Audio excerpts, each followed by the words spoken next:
Что, смотрим? This is the longest international border in East Asia, the China-Mongolia border. The border is 4,630 kilometers long. Unlike China's much shorter... Это самая длинная международная граница Восточной Азии. Вроде как самая длинная международная граница вообще в мире, это вот граница Казахстана и Россия. Казахстан, Россия 6846 километров. На первом Канада, США все-таки. А тут именно непрекращающаяся граница 6800 между Казахстаном и Россией.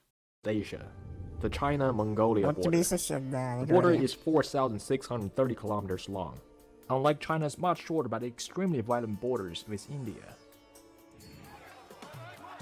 This northern border with Mongolia is fairly quiet. And out of the 4,600... Да, на границе с Индией и Китаем, короче, там постоянно поножовщины какие-то происходят, насколько я знаю. У них там какая-то традиция, что ли, выходить на ножах раз на раз, там что-то такое, короче, у индусов и 30 китайцев. kilometers. And this is not just any autonomous region. There's something very special about it. Inner Mongolia is gigantic. Inner Mongolia is larger than France, Germany, and the United Kingdom combined. And the region spans so much that there is a 2-hour time difference between east and west, and different seasons between north and south. Up here at northernmost tip of Inner Mongolia, the temperature can get as low as minus 58 degrees Celsius in winter. But down south, near the Gobi, the temperature can get as high as 43 degrees Celsius. Я так полагаю, этот блогер, он живет в Китае, да? Интересно, насколько откровенен он будет в своем видосе. О, базовый алтарь. Ну, скорее не алтарь, да, как называется, священное место. Вот, кстати, я вам на одном из стримов рассказывал, что на Алтае российском, который либо Республика Алтай, либо Алтайский край, я забыл, короче, вот эти всякие Алтаи в России есть. И там бабушка, язычница, вязала вот такие вот, ну, тряпки, да, это потому что как обряд такой языческий. И вы видите, какой расцветки они. Ну, в принципе, у язычников, у тенгрианцев вот эти цвета имеют очень важную роль. Желтый, синий, да. И вот одну бабушку оштрафовали за такие желто-блакитные цвета на Алтае. Да, у нас еще сохранены такие традиции. Подвязывают разные узелки, обрывки ткани на деревья в степи. Да-да-да, это такая языческая темка. Монгольский язык прикольный сам по себе. Ну да, мы смотрели фильм про Чингисхана. Они там говорили, что на монгольском скоро будет весь мир говорить. А мы не против, да. Но почему-то исторически так сложилось, что практически львиная доля всех государств, которые появились после и впоследствии после империи Чингисхана, практически львиная доля этих государств говорила на тюркских языках. Такая вот интересная особенность, да. Считаю, весь улус Джучи, да, говорил на тюркском. Еще в нынешней внутренней Монголии есть регион, где живут буряты. В Монголии еще много казахов живет, кстати. Именно в Западной Монголии. Там Баян-Ульги называется область. У них как Аймак называется. Улус или Аймак, как-то так. И вот в Аймаке Баян-Ульги живут казахи. Кстати, в Казахстане тоже используют термин Аймак. Казахов много в Астрахани. Так это коренные земли казахов в Астрахани. Там похоронен самый известный композитор казахский Курмангазы. Ликбез проведу по Курмангазы. Недавно даже кто-то Марго заказывал это. Это считается самой знаменитой работой Курмангазы.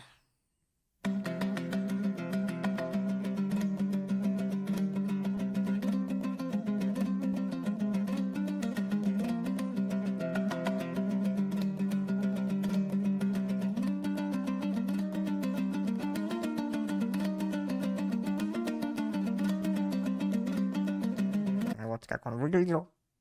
Ну, как его рисуют, да, Курмангазы. И вот сейчас факт о том, что вот место смерти Астрахань.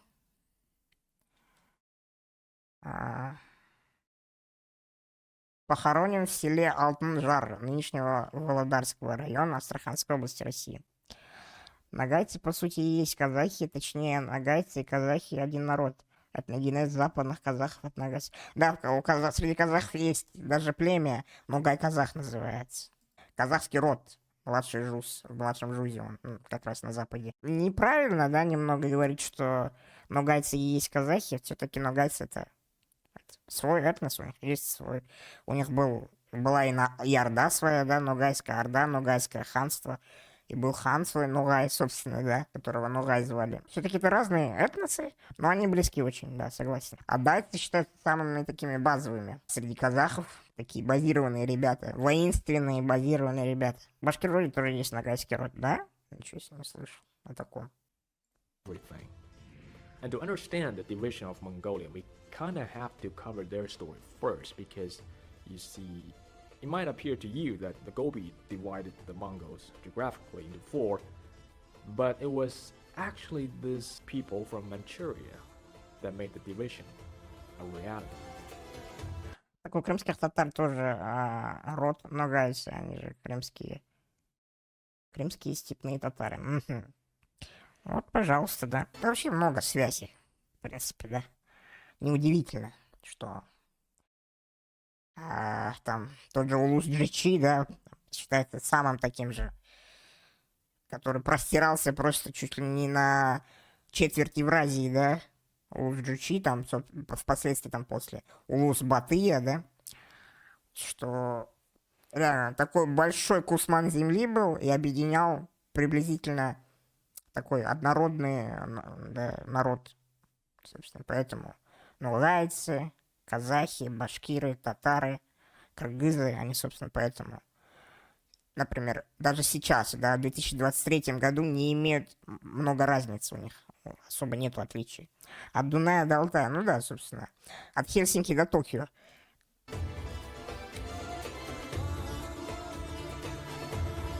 Да, татарами, да, всех подряд вообще называли. If you are unfamiliar with East Asian history, you probably haven't heard of the Manchu people. Well, comparing to the Mongols' popularity in the world, the Manchus are a bit lesser known. But to everyone in East Asia, be that Korean, Вам Chinese, субтитры норм видно, Japanese, чуваки? Я чуть-чуть закрываю субтитры, да, по-моему. Vietnamese, Thai, or even Russians, the Manchus had a much bigger impact on their history than the Mongols. And the Mongols. Кстати, некоторые крымские татары не хотят себя называть татарами. Они считают, что нужно переименовать себя Карамлы. Ну, тоже, наверное, интересная идея. В целом, да, вот, например, даже Азербайджан же называли там, закавказские татары, да. Прикиньте, сейчас бы, кстати, азербайджанцев продолжали так называть. Это было бы как минимум странно. Themselves, one of the most ferocious peoples on this planet, was under their direct control for nearly 300 years until 1912.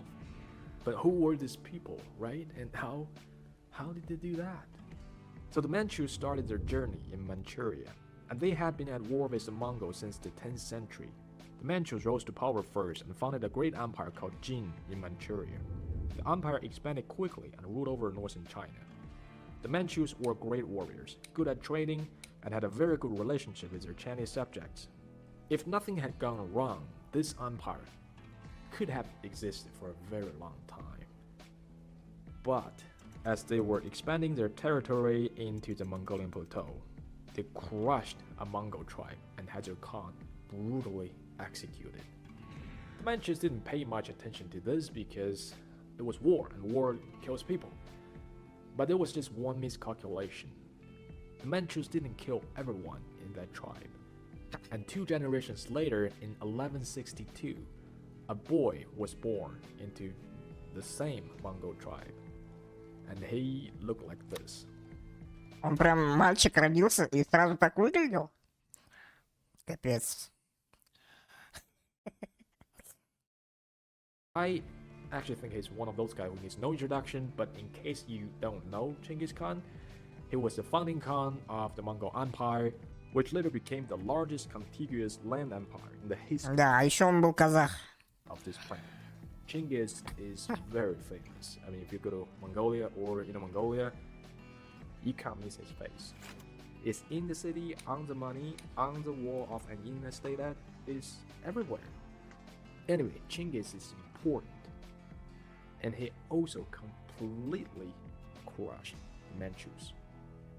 The Qing Empire was wiped out, and Mongols killed over 70% of its population. They killed so much that at one point, the entire North China plain was nearly empty. Hello viewers, This is the ancient capital of the Mongol Empire, Karakorum. Genghis Khan founded this city, Karakorum, himself. He gathered all the troops, the buildings here, all over this valley. So after Genghis passed away, his son, Orda, built a wall around the city. But after Orda passed away, Kublai... Да, я у Бушвакера лекцию когда слушал про Чингисхана, он там рассказывал, что у монголов, короче, принято старшему, чтобы он не дома, в общем, был, да, старший, там, средний тоже, чтобы покинул дом. А младший, он должен, наоборот, дома остаться, короче, и быть ответственным за дом, за очаг, так сказать, за фамильные, это, да, поместье, так скажем.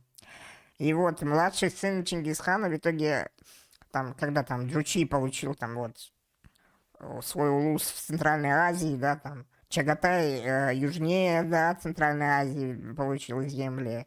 Угидей как раз вроде как Китай получил, вроде, ну, если мне память не изменяет. И Талуй, там самый младший, да, Талуй, он, короче, Монголию получил. Типа, ну, оставайся здесь. Он такой, блин, все там в Китай уехали, там в Индию, там в Центральную Азию, там Хорезм, блин. А Талуй такой, бля, мне дома придется остаться. His rivals started a war. They all want to be the Khan of the Khans. And the city was completely Бушвакер demolished база, да. during that war. Лекции Бушвакера вообще Kublai топчик. somehow, reconstructed this place, but he moved most of his political structure and administration to Kambalik, Ханбалык, Пекин. further south, which is also known as Beijing. But now this is what's left of Karakorum. Жесть, от Каракарума только вот этот козленок остался, офигеть. This is what's left of Karakorum. And this appears to be the actual wall of the old capital of Karakorum. Still here. And that's the only thing that is left of this once the most important capital in the world. I think this is part of the floor of the ancient capital, the ancient palace. Hard to believe, 800 years ago, 900 years ago, it was here, on this land, Да. commanding his army to conquer the world. Who would have known? Блин, иногда всякие мысли в голову приходят, да? Наверное, многим. Вот мне частенько приходит, что я хотел бы быть современником Чингисхана. Типа, это одновременно и опасно, да? Но и одновременно круто, по-моему. Ну. Типа, я понимаю, да, там, он там целый Тумены мог свои вырезать, да, там по 10 тысяч там солдат, да, тупо, за какой-то там проступок. Но, блин, не ошибайся, да? Не твори хуйню. И все, ты там, например, Джеба, да, Субэдэй, отличные друзья Чингисхана были.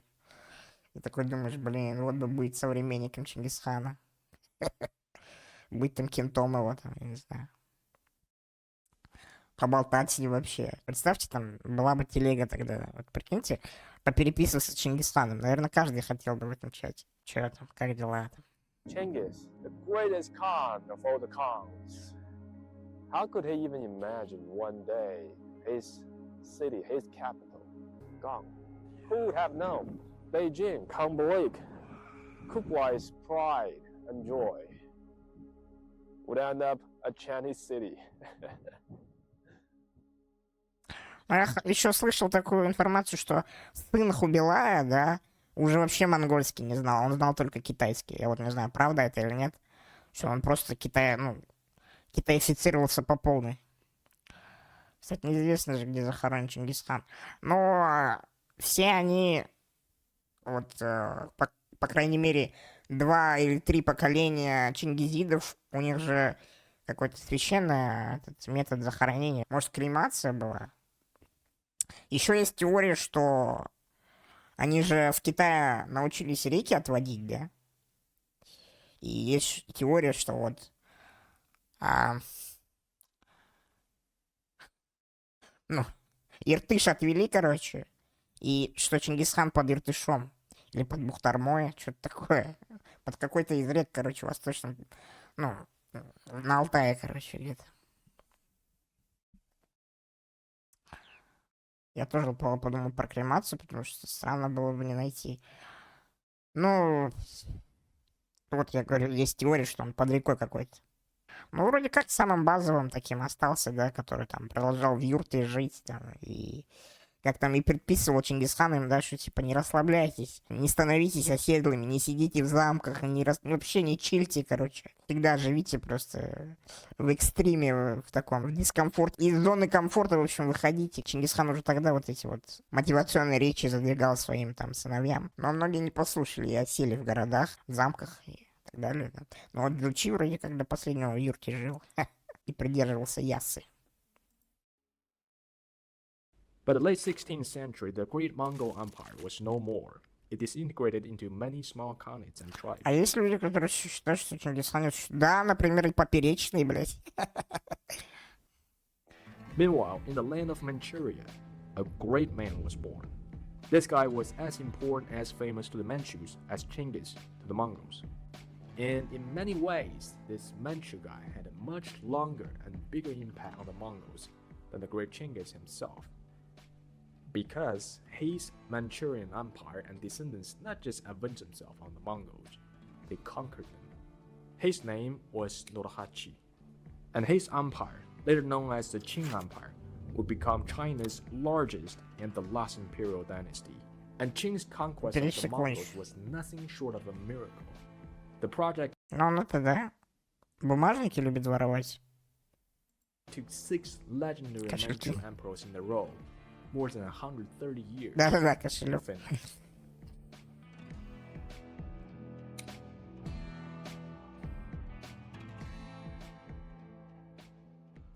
So while the Mongols were fighting among themselves, Nurhaci rose to power quickly in Manchuria, and the neighboring Mongol tribes started to get involved in the wars with the Manchus.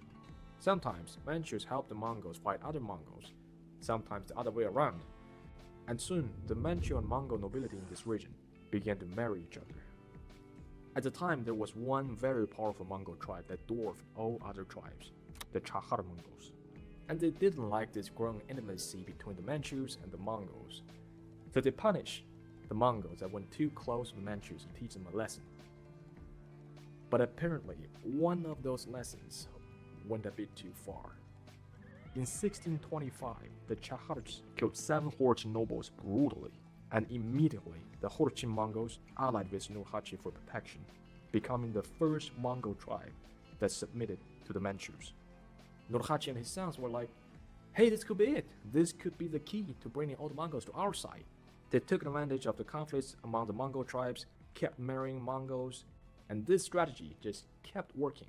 After Nurhaci passed away, his son Hongtaji succeeded in his position and annexed every single Mongol tribe south of the Gobi. In 1627, Naiman and Orkhan Mongols submitted. In 1628, Harachin Mongols submitted. Soon after, Zalut Mongols submitted. In 1630, Dol Mongols submitted. Кстати, племя монгольское Найман, да, о котором я говорил на стрим с Марго. Например, среди казахов тоже есть теперь найманы, да. И вот я, представитель племени Найман. Soon after, Zalut Mongols submitted. In 1630, Dolvut and Arukhatchin Mongols submitted.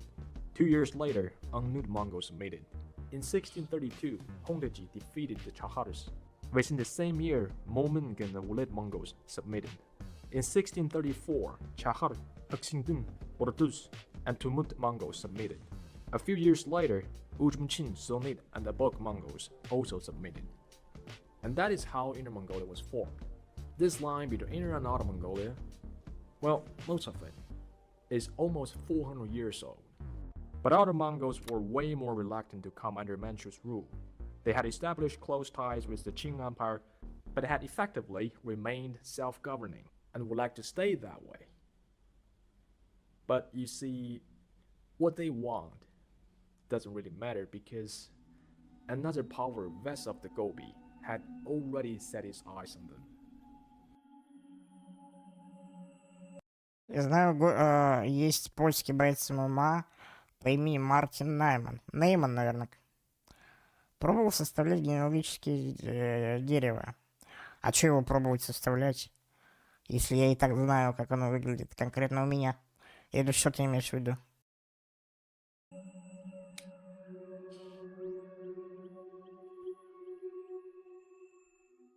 Unlike the inner Mongols who lived in the frontier and had to deal with the Chinese insurgencies all the time, the outer Mongols had a more peaceful life. Tibetan Buddhism was booming. У тебя не только казахи в роду. Не так работает немного. Просто, этногенез казахов, монголы тоже участвовали в этногенезе казахов. Среди казахов, помимо рода Найман, племени Найман, есть еще племя Конрад. Среди монгол тоже есть это племя. По крайней мере, было, когда еще Чингисхан жив был. Получается, в семье Чингисхана принято было брать в жены именно вот из этого рода Конрад. And the entire region was under the leadership of Zanabazar, the supreme spiritual authority. Возможно, есть в роду не казахи, но вот именно в рамках семьи моих предков я знаю дедов до 7-го колена своего, имена поименно, и знаю, кем они были, что они делали. И они были казахами там, я не знаю, дальше где-нибудь, да, еще раньше, может, кто-то был не казах, я не знаю, но вряд ли, сомневаюсь. Of Outer Mongolia. It has something to do with Tibetan Buddhism in Mongolia, which I will explain in a different video, but for now, you only need to know that the Nabatala to Outer Mongolia is like the Pope to Europe. But their peace was not to last very long because the Western Mongols suddenly rose to power and founded the Drunga Khanate. Their empire expanded very quickly. By 1688, the Drunga Mongols had taken over the Tarim Basin in the south and expanded into Outer Mongolia. Zanabazar tried to talk it over with the Drungas to stop their attack, but that didn't work out and the war escalated.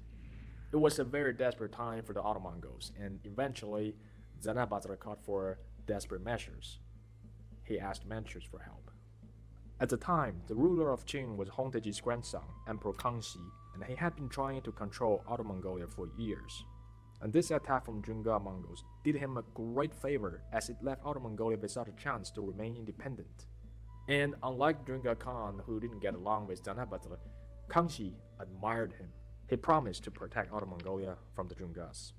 So, in 1691, under Zanabazar's authority, Outer Mongolia submitted to the Qing Empire, and Kangxi kept his word, defeated the Drunga Mongols, and pushed them back to Drungaria. Following the victory, all Mongol tribes north of the Gobi were incorporated into Qing.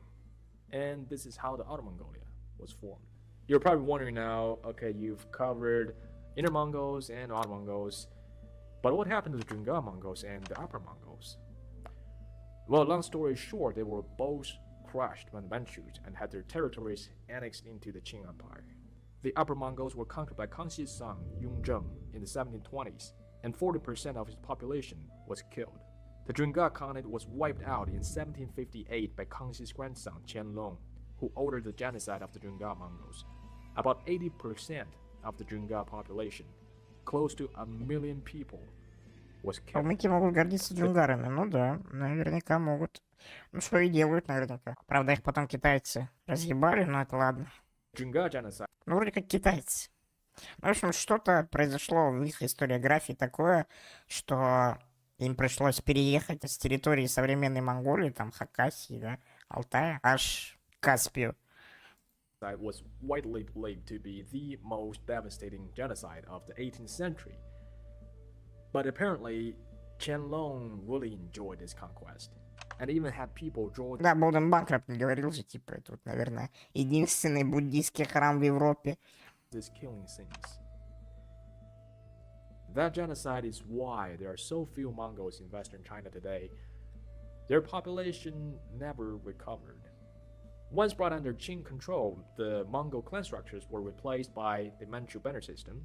It has a drastic impact on the Mongolian culture. As Manchu authorities chose the leader of each banner, the ties between Mongol tribes were weakened. Also, Mongols were forbidden from crossing the borders of their banners to keep the Mongol tribes isolated and disconnected. And of course, any rebellions against the Manchu government would be crushed without mercy. Those 200 years under Manchu's control were not pleasant memories for the other Mongols. When I was in Mongolia, the most popular movie was actually one about Mongols' humiliating history under the Manchus. I watched it and was very impressed.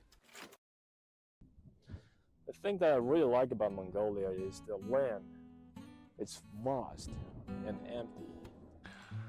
Кстати, джунгары часто использовали огнестрел вместо луков. Да, но есть, в общем, в казахской истории такой моментик, за который гордятся все казахи вообще. Я не знаю, мифический ли это бой был, или действительно он происходил именно так. Но официально принято считать, что Арбулакская битва была, и действительно она проходила именно так. 30-тысячная или 20-тысячная армия джунгар была там против тысячной армии казахов, что ли, там. Ну, очень мало, короче. Прям перевес большой был. Но это территория Орбулак, да, там такой каньон. И казахи встали с одной стороны каньона, а джунгары шли с другой. Но при этом у джунгар не было конкретно в этой битве огнестрела. А вот у казахов он был. И как произошло все? Джунгары забегают в этот каньон, казахи, собственно, стреляют туда. И самый прикол не в убийствах. Он такой каньон, и звук эха, да, резонирует. Звуки выстрелов, и джунгары просто-напросто отступили от того, что охуели, ну, от резонирующего звука вот этого выстрелов. It's so primitive that there's no trace of human existence for just hundreds of miles down that way. It's beautiful. That explains a lot. Explains the personality of this nomad people, and of course the amount of love they have for this land. Just look at it. It's so vast. That's the definition of being vast. Да, красота.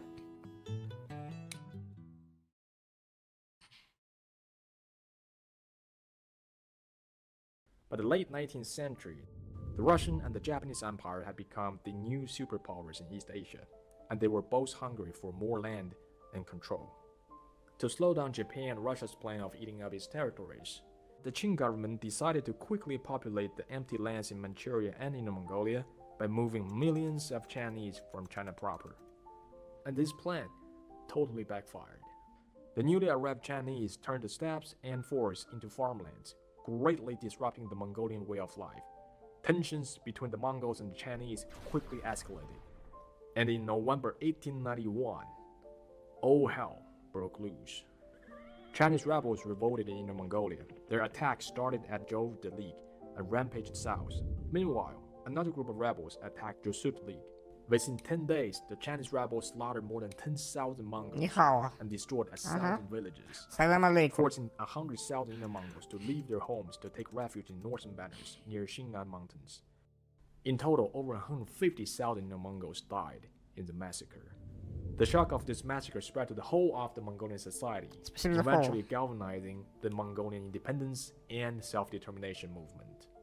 On December 29, 1911, the 8th Bogd-Gagin took the title Bogd-Khan and declared the independence of Outer Mongolia. Little did Mongolians know their struggle for independence had just got started. The new state was purely theocratic, and the religious leaders knew nothing about how to run the country. Government spending and taxation on the people were outrageous. Things went out of control immediately.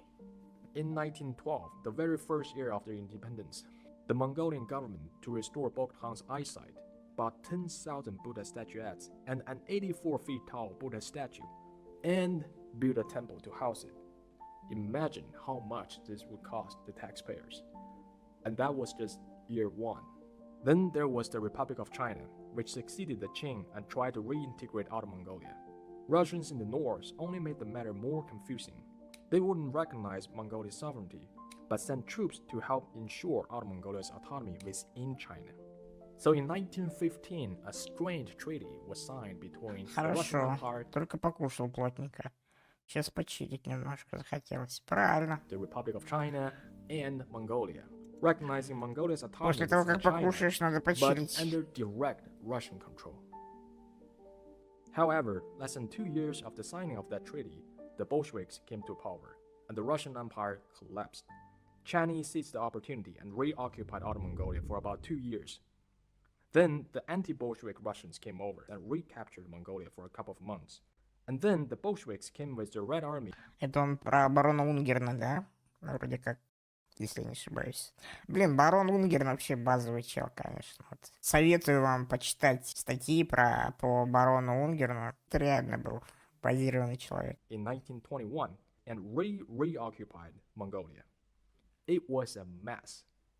3 years later, in 1924, Bogd died, and the first Mongolian regime died with him. With the help of the Soviets, the Mongolian People's Republic was founded. Got some groceries and I'm about to make myself some pretty good lunch. Here, tangerine, and some bread. This is gonna go great UCLA, кстати. with the hot pot. It's my hot pot sauce. Монголы вроде помнят его до сих пор. Ну, конечно, было бы странно, если бы они не помнили его, блин.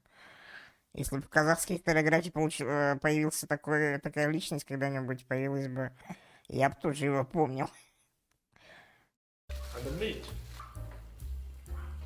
Last night I took the train, 5-hour train, from Xinhoupt to Erlenhout.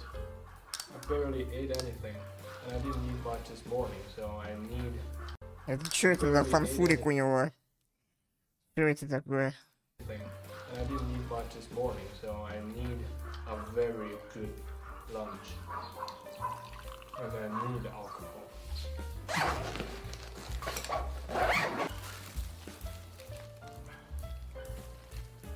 Ёрш. Походу ёрш делает чел. Монгольский, монголо-китайский. This is so good.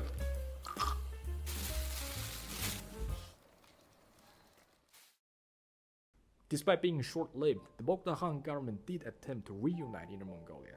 In 1912, right after the Qing Empire collapsed, one Inner Mongol leader reached out to Bogd for help and declared the independence of Eastern Mongolia. Soon, many Inner Mongols joined his forces. Together they tried to push the Chinese army out of Inner Mongolia, but were defeated within a month.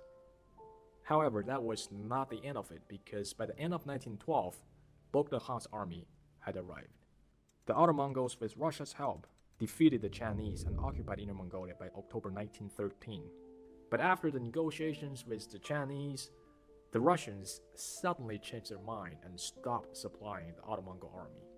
Without aid and supplies from Russia, the Outer Mongols were quickly pushed back and failed to reunify Inner Mongolia.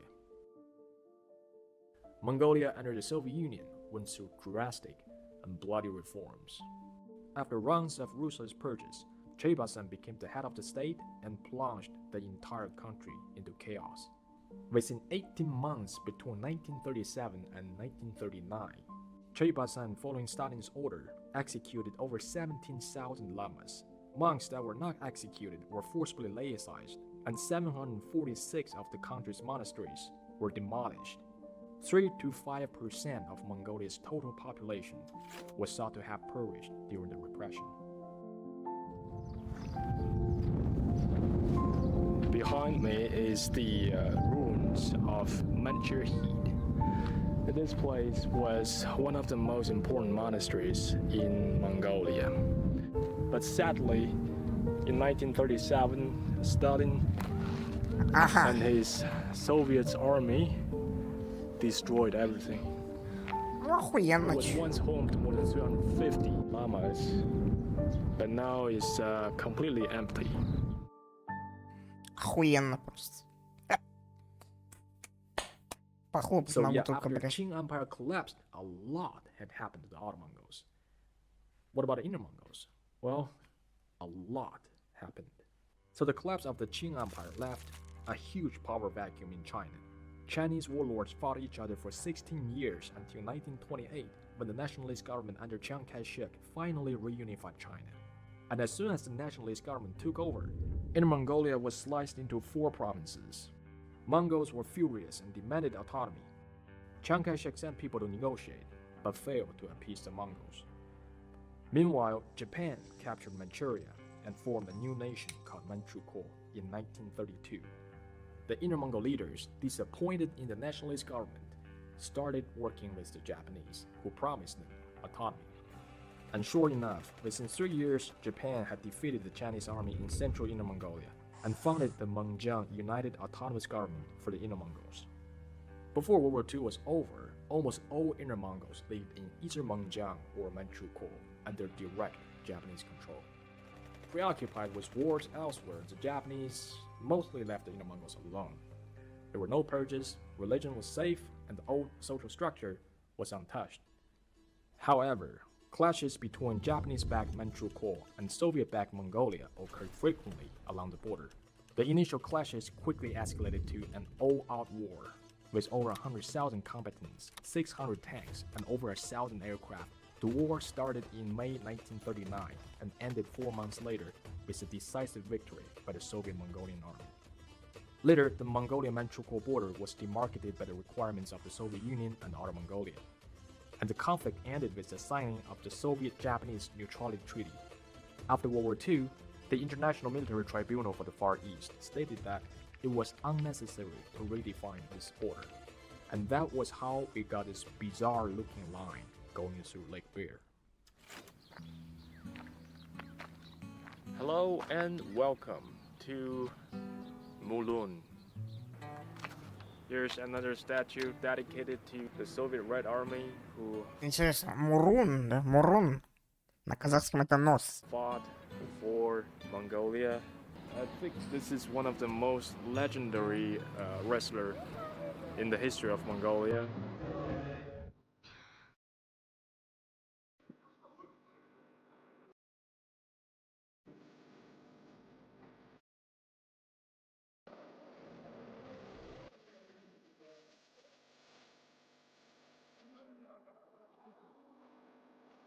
Крымско-татарский бурун. Тоже нос означает, да? Или чё? Понял.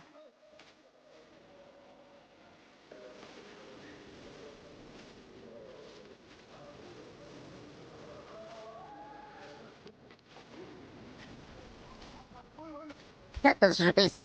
Это чё вообще такое? Деда приплели просто к борьбе просто. Ой.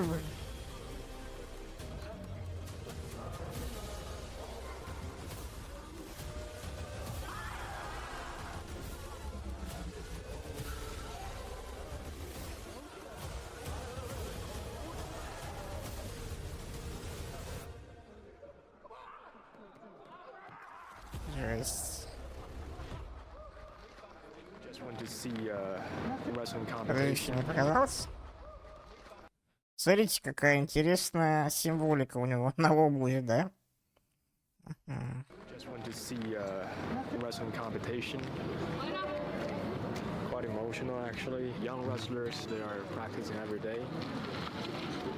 They actually do fight for their lives, and that is something that Символ жизни, да. В Монголии, Тибете, там, даже в Индии, когда путешествуешь, прям получаешь эстетическое удовольствие от вот таких вот символов. Но вот я был в Индии, короче, и там везде пластоны, везде вообще солярные символы. Ну, я ездил в Индию в целях лечения, да, и в клиниках постоянно там тусовался. Со мной тусовались тоже все практически из СНГ, из постсоветских государств. И как же у некоторых Наташек, да, у матерей там пациентов, как же у них жопа горела от пластонов, просто они такие...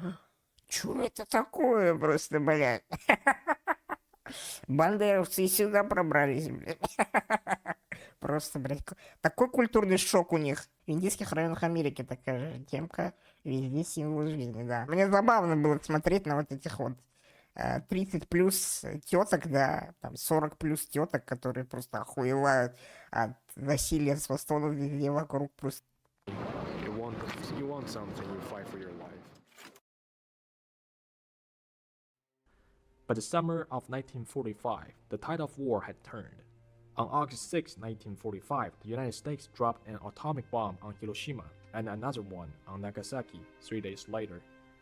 At about the same time, the Soviet Union and Mongolia declared war on Japan.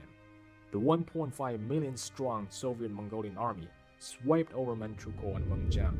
On August 15, 1945, Japan surrendered. The Soviet Mongolian troops occupied Manchuria and Inner Mongolia to the Chinese. And here comes the part that baffled me the most, because you see, for about a year, the Soviet Union and Mongolia occupied Inner Mongolia and Manchuria. The Ottoman army was now literally in Inner Mongolia, and the Chinese couldn't do anything about it because the Soviets were there as well. Wouldn't this be an excellent opportunity to reunite the two Mongolias? What was stopping this reunification?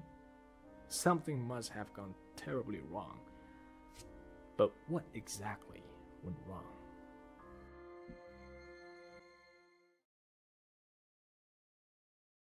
It turned out the Soviets didn't declare war on Japan unconditionally. I mean, the two had just entered the Neutrality Pact in 1941. In theory, the two shall not declare war against each other for at least 5 years until 1946. But one event in 1945 changed Stalin's mind: the Yalta Conference. In February 1945, Stalin had a meeting with FDR and Churchill. These two wanted him to enter the war against Japan to end the war sooner. In the end, Stalin agreed to declare war on Japan, with conditions. So he came up with a list. Right here, I just printed it out. It's just one page, and you can see the signatures here. And the final answer to our question is on this list, hidden in the very first line. I'm gonna try to read this in Russian. Please forgive my horrible pronunciation. Сохранение status quo в Восточной Mongolia, which says maintaining the status quo of Outer Mongolia. Because of this one line, Mongolia has become an independent country. And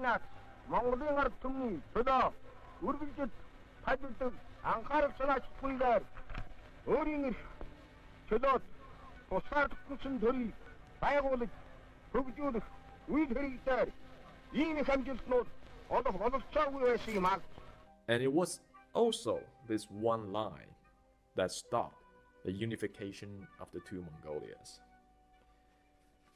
Because the status quo here didn't just apply politically, it also applied geographically, meaning that the size of Mongolia shall remain the same as well. And the annexation of Inner Mongolia, which would inevitably increase its size, would certainly violate the Yalta Accord. And you might be wondering now, was this a joke or something?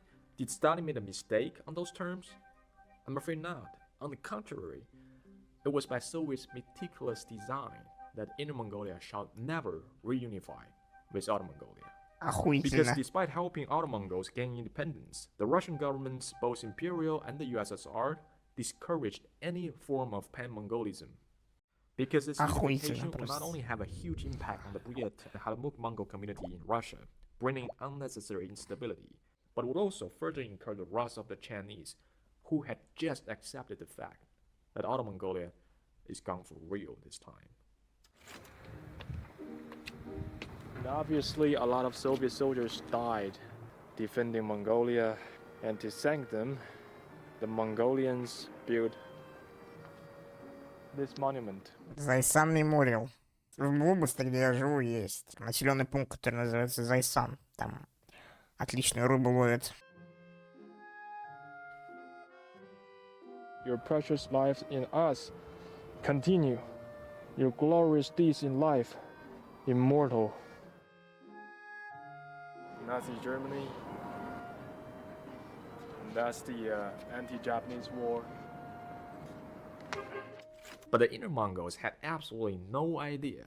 All they knew was that the Japanese were gone, Outer Mongols and the Soviets were here, the Chinese were fighting themselves again. Naturally, the Inner Mongols were confused. They were like, okay, what now? where should we go? We have all these lands and people. Do we join the Soviet Union? Do we join the Communist Chinese? Do we join the Nationalist Chinese? Do we join our brothers and sisters in the north? Or shall we form a country ourselves?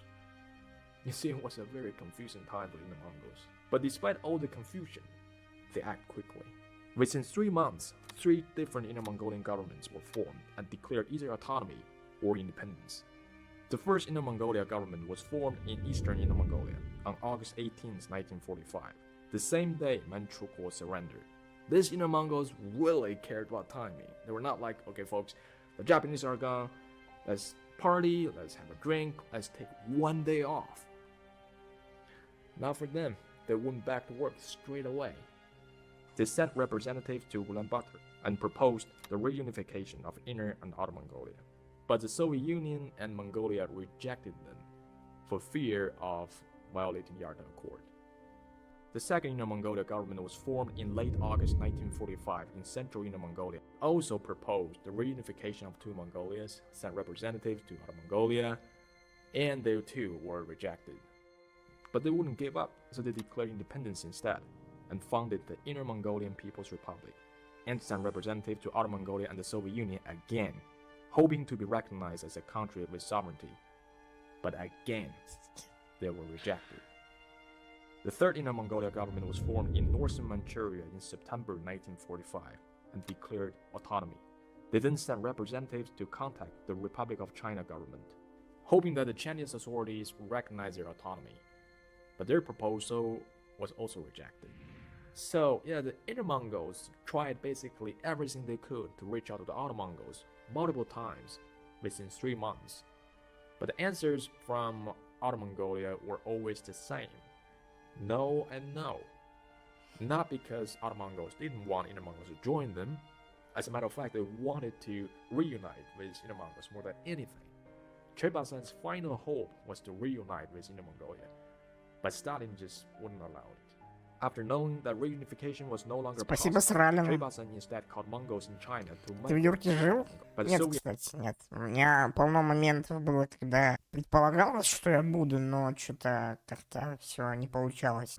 У нас есть турбазы, да, базы отдыха, где можно прям в аутентичной юрте жить с семьей, которая кочует, скотоводством занимается. Полно таких баз отдыха, где можно прям пожить аутентично, да. Степной такой, степным таким вайбом, но мне как-то все не получалось. Вот в следующем году надо будет, наверное, потому что, ну, блин, как это так, где это видно, да, казах, чтобы там не переночевал в юрте хотя бы за жизнь, хотя бы раз. army blocked the migration route.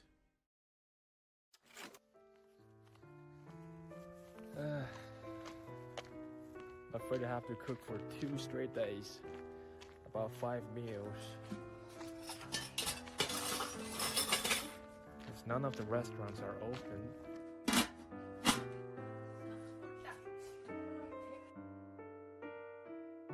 Ну, Иерусалим, да, я знаю.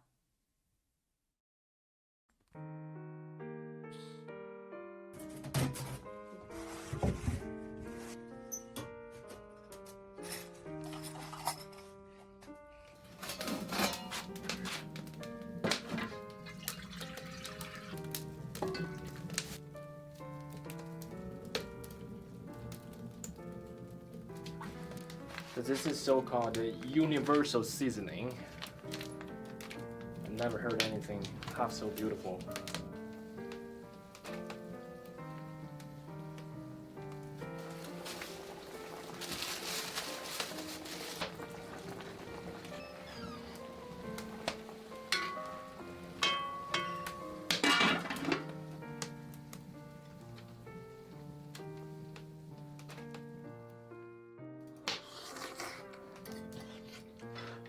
Success.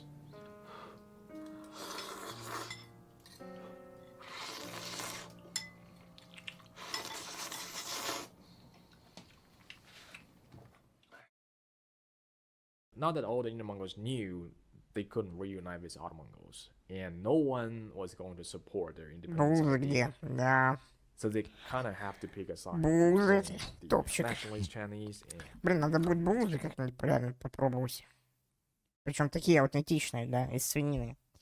Потому что самое аутентичное блюдо вроде из свинины. So in early 1946, they approached the nationalist government for the second time, demanding autonomy. The nationalist government was angered by this proposal and believed Stalin was behind it. The communists, on the other hand, were trying everything they could to win over the Inner Mongols.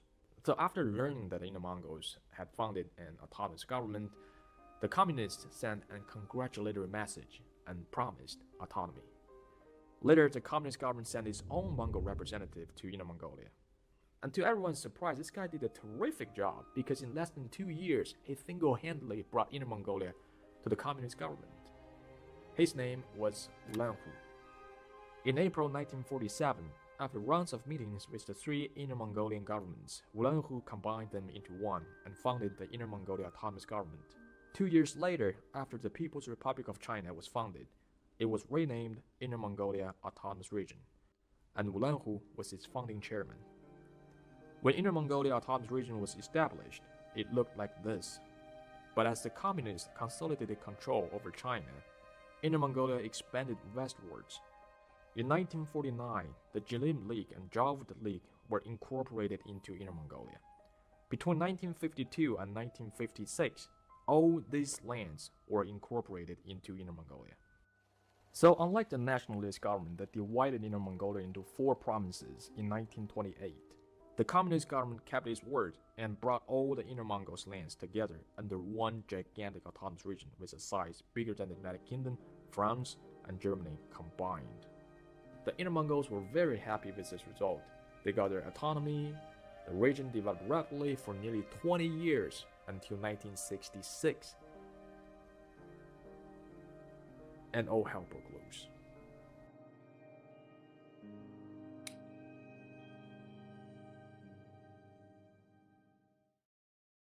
After People's Republic of China was founded, Mao carried out the first and second 5-year plans to quickly industrialize the country. But due to the lack of experience, both plans failed, causing nationwide famine and deaths of millions. These immeasurable loss worried China's top leadership. Mao's position became precarious. Worse still, after Stalin died in 1953, Sino-Soviet relations broke down rapidly. Mao didn't want to be marginalized, of course. What would you do if you were him? You would do exactly what these guys do.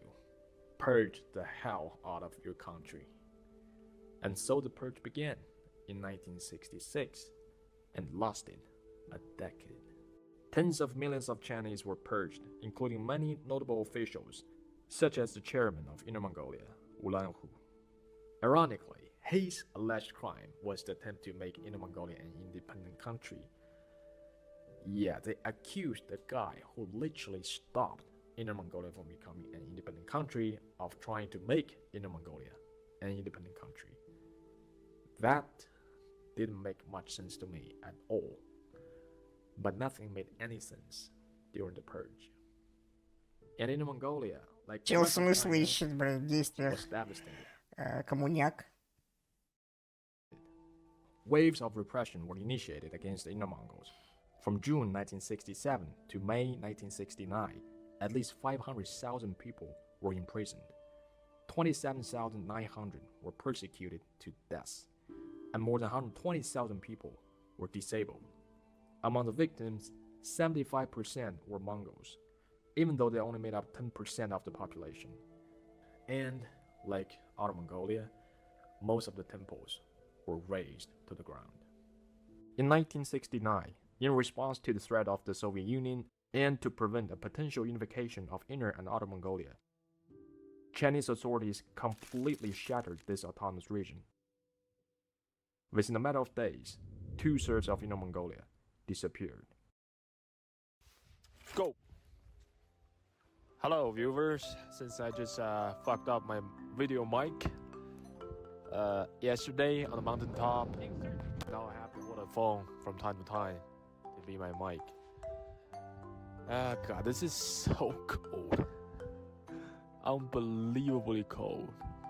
And I'm just wearing more and more stuff every single day.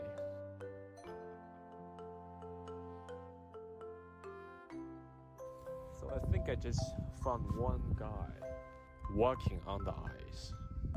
О, скандинавские палки. That's completely insane because the ice is melting now. And if he falls through, I will be the only one who knows about it, and I won't be able to go rescue him.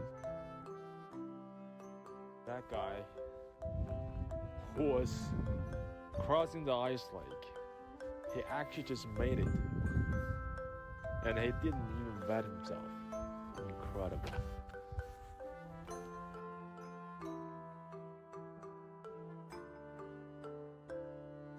Behind me is one of the defunct Mongolian boat. The absolutely unforgiving climate destroy everything. It's only a matter of time. О, So yesterday there was no sign of snow, and today all of a sudden it was just. I think there's a snowstorm. My fingers are off right now. It's just incredible. There's Mongolia can get. You know, it's just 20 less than 12 hours. The snow came.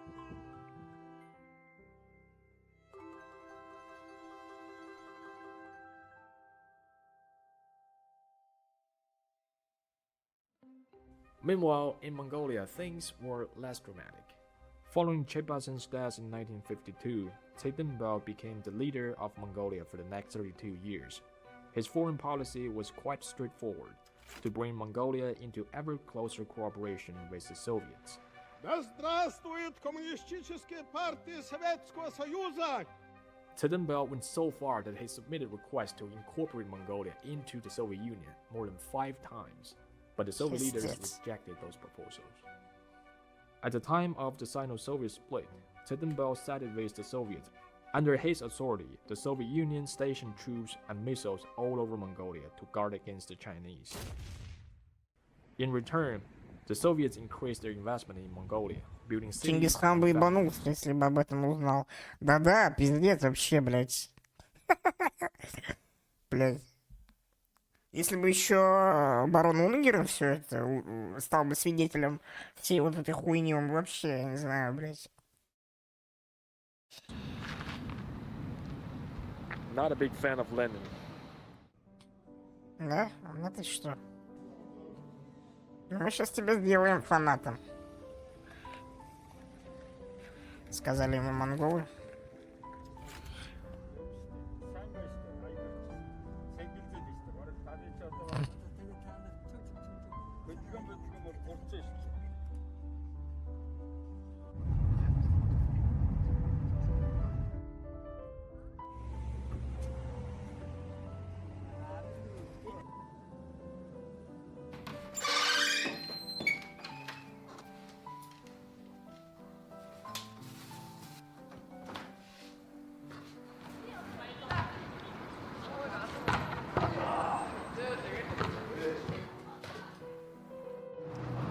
A few hours ago, I just made it to the 3rd largest city in Mongolia. This is the top of the city of Erdenet, the 3rd largest city in Mongolia and one of the youngest settlements in the country.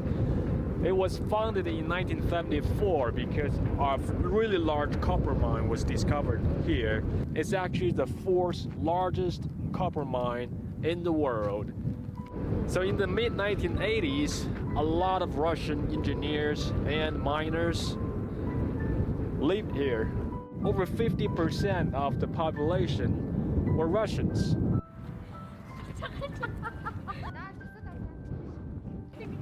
There are 2 Mongolian girls behind me keep talking, looking at me, and I'm kind of embarrassed. So this friendship monument was erected in 1986 by the Soviets, and because the city itself, Erdenet, was basically a result of the Mongolian and Russian friendship. So throughout the city you can see a lot of monuments like this. Когда-то между Китаем и СССР хардмод. Да, есть такое. Привет из Украины. Спасибо тебе за то, что ты делаешь. Удачного стрима. Привет. Да я чё, а что я делаю? Я ничего особо и не делаю, как бы. Привет, да, слава Украине. Спасибо, что зашел на стрим.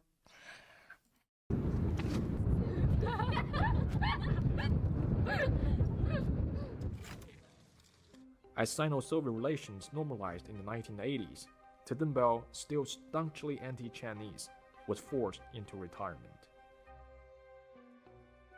In 1986, Mongolia-China relations were finally normalized.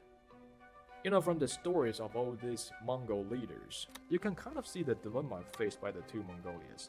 Their leaders are not chosen or judged by how well they serve the Mongolian people, but by how well they serve the narrative of this ever-changing Sino-Russian.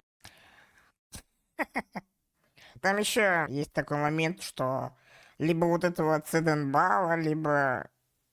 Ну, по-моему, у Циденбала, короче, была жена русская. Подразумевалось, что она русская, да. Ну, не монголка, короче. На самом деле, она управляла страной. Еще есть такая вот теория, да. Ну, это как теория, что, типа, вот, жена Горбачева управляла, на самом деле, а не Горбачева, да. Поэтому, блядь, сухой закон ввели. Это все бабы, блядь. Relations. If they cooperate, they stay. If they don't, they go away. And it was in this process of balancing Russia and China that Inner Mongolia and Outer Mongolia drifted further and further away from each other. Да, пиздец жалко на самом деле, да, казалось бы, Монголия, блин, империя Чингисхана какая была, да, великая, стала жертвой совково-китайских отношений. Справедливости ради стоит сказать, что сейчас, да, современная Монголия, вот, независимая, она довольно базовое государство. Там скины ходят, там пиздят любителей покушать летучих мышей. Я бы хотел посетить Монголию. Ну, и у меня есть планы в целом. Особенно посетить верховно-енисейские надписи, стелы вот эти вот. Насколько я знаю, там очень много зедовцев сейчас. Но среди монгол полно, пожалуйста. Это, по сути, возвращенные вот этим вот поколением всяких циденбалов, прочих хуйденбалов, блядь. Здесь после распада Китая Монголия объединиться. Ну да, было бы круто. After Sino-Soviet relation was eased, Inner Mongolia restored its administrative divisions. И бухают монголы как черти, но русские же жалуются и на то, что и тувинцы бухают. Тыве там, блин, пиздец, их там режут, блядь. 1979. Peace finally came back to this troubled land. Chairman Wulan. Ну, например, алкоголь, да, тоже это же своего рода, грубо говоря, ну, до Рашки, например, тувинцы вряд ли пили водку там, да, вряд ли у них там водка была. Они крепче кумыса ничего не пили. Как бы, а кто привез-то, собственно говоря? Да и принято же считать, что алкоголь это такой тоже метод завоевания такой, да, метод. Народ спился и вот был более такой гибкий, да, послушный. Ну да. Бухло, мне кажется, это такая часть русского мира, как по мне. Поэтому странно, что русские жалуются, что вот в Туве алкоголики, это же, по сути, продукт их. Монголия тоже Чингисхан сухой закон, по сути, вел. Ну да. Но даже помимо сухого закона, я говорю, крепче кумыса они ничего не пили, а кумыс не сильно крепкий. Если вам кажется, что там кумыс крепкий, нет. Там бочку надо выпить, чтобы опьянить. Ну, собственно, монголы могли бочку выпить вполне себе, да? Who was rehabilitated and later became the vice chairman of China. 3 generations of his family have ruled Inner Mongolia for over 65 years till now. The only family that can rival this record in East Asia is the Qing family from North Korea. Since China passed opening up policy in 1978, Inner Mongolia has developed rapidly. From 1978 to 2017, the regional GDP increased from $815 million to $225 billion, with an average annual growth rate of 11.7%. Я думаю, это футблогер какой-то или что? Я не понял. Че, мы футблог его смотрим или что? The Mongolian population recovered, and now more Mongols live in Inner Mongolia than in the actual country of Mongolia. However, this considerable... Ну это как вот в Азербайджане, да? Вы в курсе, что на территории Ирана проживает больше азербайджан, чем в Азербайджане? Вы знали об этом? Development has come at a cost, with huge amounts of pollution, degradation of grasslands, and rapid sinicization. By 2023, only 3 out of the 9 original leagues of Inner Mongolia remained. Да, есть такой. Вообще, на самом деле, вот эта темка с Ираном пиздец обидная, потому что, по сути, все вот эти вот, там же митинги были же, и все, кто выходил на вот эти митинги проазербайджанские, были, собственно говоря, азербайджанцами. Ну, был бы я президентом Азербайджана, я бы всеми силами уговорил Эрдогана, да, чтобы вот он ввел войска Ирана всеми силами. И даже если бы не уговорил, сам бы пошел туда. Народ там вышел, он ждет поддержки, он ждет, когда придут к нему и помогут с Азербайджана, да, с их, по сути, малой родины. Как, не малой родины, вы поняли, о чем. Но, блядь, никто им не помог, их всех попересажали там в Иране. Короче, пиздец. Не, ну да, Эрдоган, конечно, охуенный, блядь, велик нахуй. Туран, в итоге под видом Турана халифат хочет, блядь, сделать. Просто, ну, в голове не укладывается то, что вот там же на митинге очень много народу вышло в Иране, да, вот северный Иран, там же пиздец, там чуть ли не 1 миллион людей, да, вышло. Ну, просто помоги им, приедь там. Все, сейчас бы северный Иран свободен был бы, Южный Азербайджан, да, так называемый. Короче, пиздец. Жалко. Jalim League was dissolved in 1999. After 2000, 4 more leagues were dissolved. According to the 2010 census, 80% of Inner Mongolia's population, about 20 million people, was Han Chinese. The 4.22 million Mongolians only made up 17% Охуенно просто. of the population. The fast Sinicization of Inner Mongolia after 1978 inevitably exacerbated ethnic tensions, with many Mongolians feeling they were increasingly marginalized in their homeland, leading to mass protests. The most recent one happened in September 2020 when the Inner Mongolia Department of Education reformed the curriculum imposed on Mongolian schools. 3 subjects that were taught in Mongolian are now taught in Chinese. Охуительно просто, блядь. Бля, коммуняки везде, вот везде, где коммуняки, везде они просто абсолютно идентичные делают действия просто там. This caused large demonstrations in both Mongolias and reflected the decline of Mongolian language education in China. But despite having more Han Chinese in the cities, the Mongolian lifestyle and culture are well preserved in towns and villages. When I traveled to the countryside of Inner Mongolia, I could only hear Mongolian on the streets. Kids from every age Женщина spoke фурфурики любит, да? Mongolian on the streets. Kids from every age group spoke Mongolian fluently. This is the local Mongolian school.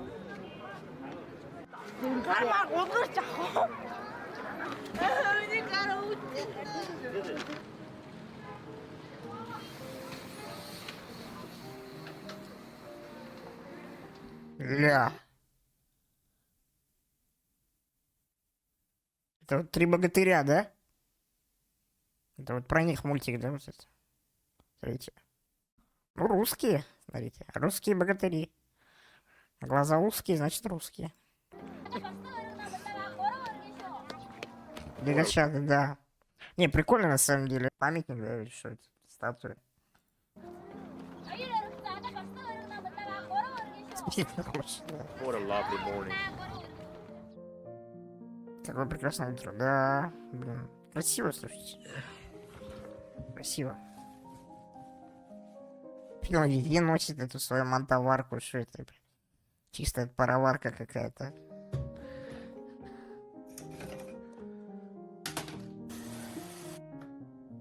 Опять жрет. Да вообще не говори.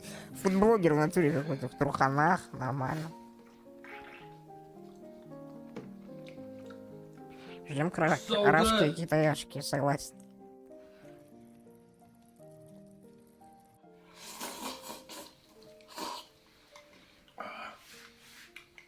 Lovely.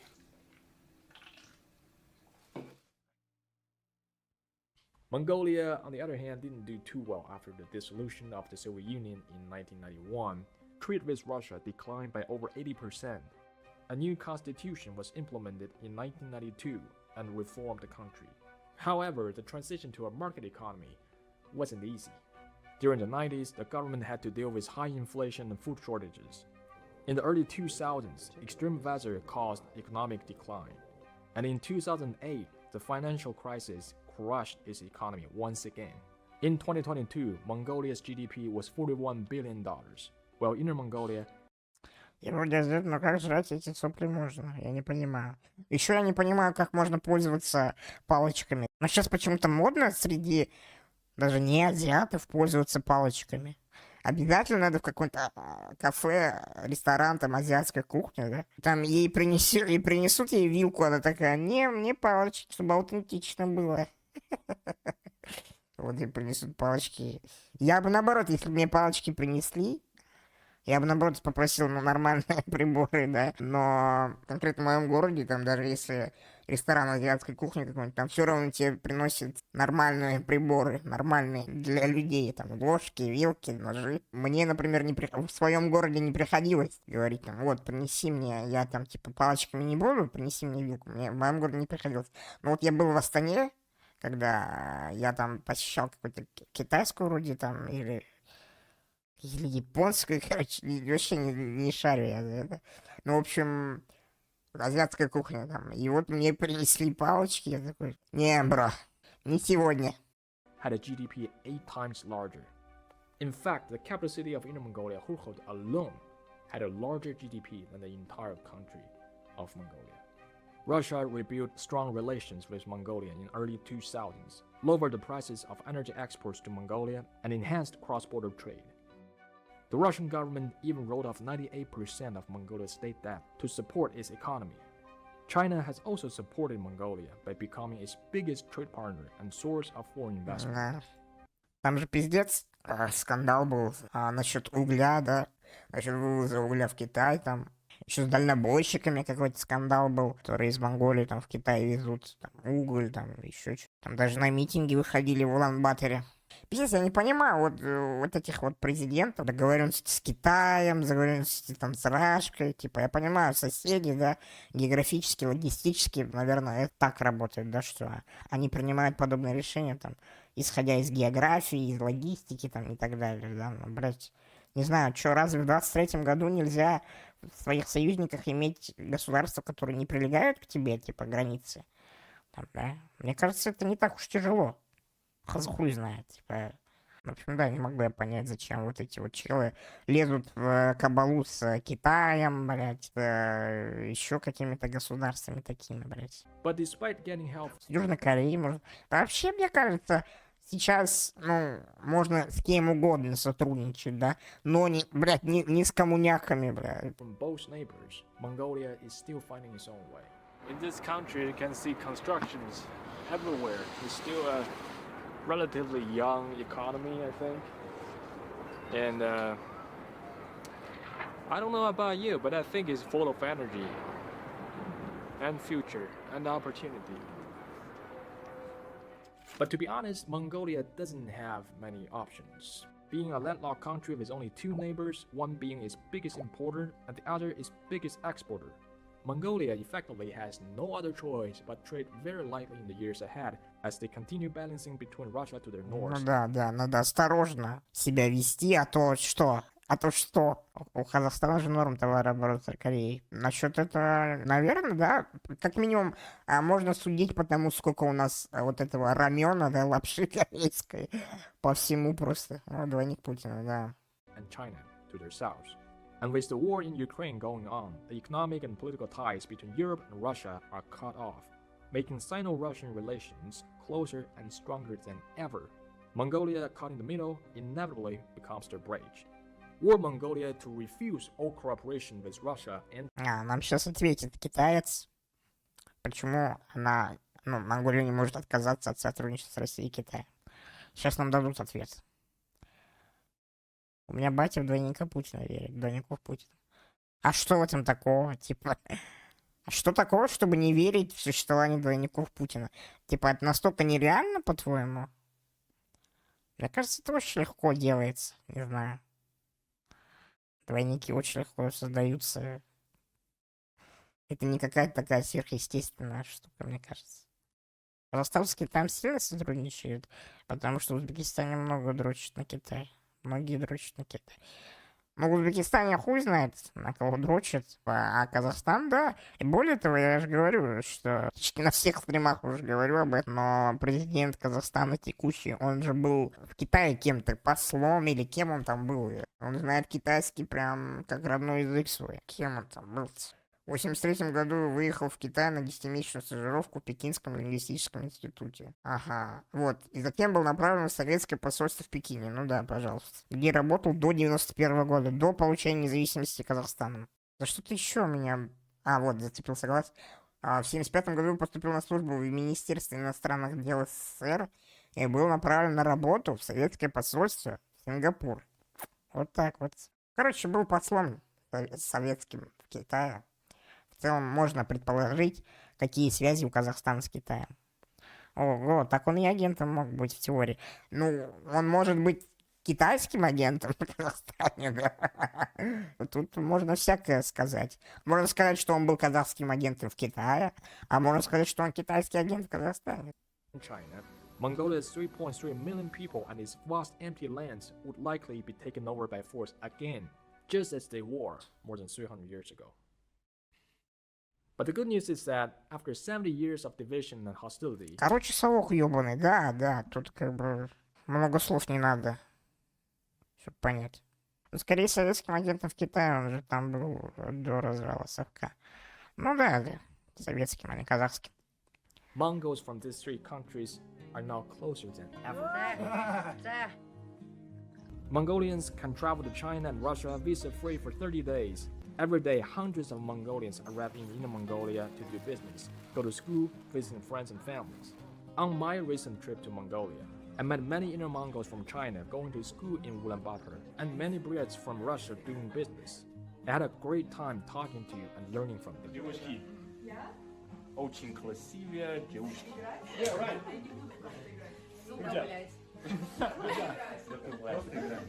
Maybe not that. Maybe not that. Being with them and seeing Mongols across three nations speak the same Да, он говорит, from Russia to буряты из России занимаются бизнесом. Смотрите, какой бурят из России.